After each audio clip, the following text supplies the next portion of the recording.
Sanitary inspector Rajeshbhai Solanki દ્વારા કચરો ઉપાડવા માટે ₹2500ની માંગણી કરવામાં આવી હોવાના આક્ષેપને લઈને ચર્ચાનો વિષય બન્યો છે।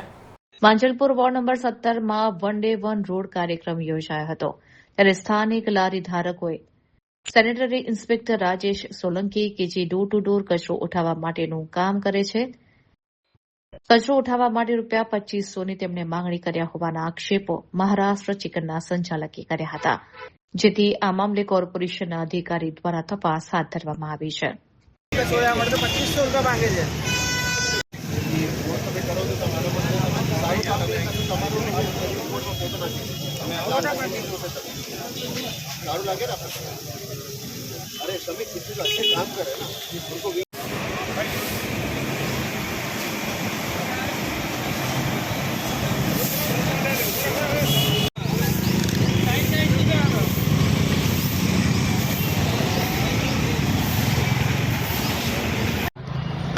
અમારે રેસ્ટોરન્ટ પર છે ને ગાડી આવે છે કચરાની, તેના માટે કોઈ રાજેશભાઈ કરીને છે સોલંકી, તે પાવતી ફાળવવા માટે આવે હોટલ પર કે તમારાથી ગાડી કચરાની આવે છે ને ₹2500 દર મહિને તમારે આપવાના કે।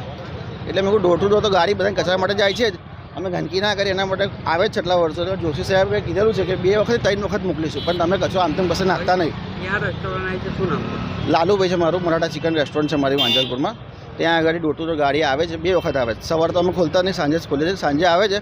પણ કાલે એક ભાઈ આવ્યા રાજેશભાઈ સોલંકી કરીને અને કે ₹2500 તમારે આપવાના કે હું શાના, તો કે તમે આજે કચરો નાખો છો ગાડીમાં, લીલો સૂકો કચરો, એના માટે દર મહિને ચાર્જ રહેશે કે તમારો ગાડીનો।